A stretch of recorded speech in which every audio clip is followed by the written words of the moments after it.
Бид Домнод ангид хэлсэн сумын шинэ өвчил зөвхөн сургуулийн 5-ын ангийн Ари ба бид баг байна. Би багийн гишүүн Англ. Би багийн ахлагч Элбэг санаа. Би багийн гишүүн Эмил байна. Би багийн гишүүн Баттүр байна. Бидний 4-р ажлаараа сүү хөөсрөх хийсэн байна. Одоо ажиллаж үзье.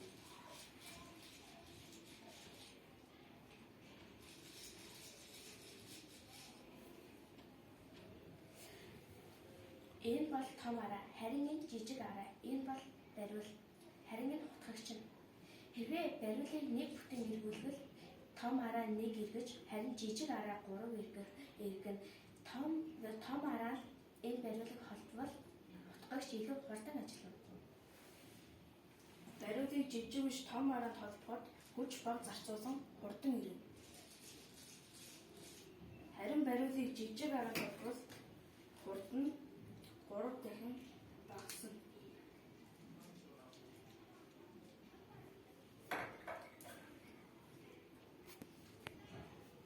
Бидний хийсэн бүтээл нь хүмүүс гэртээ хэрэглэдэг хулигч буюу өндөр хутгагчтай их адилхан.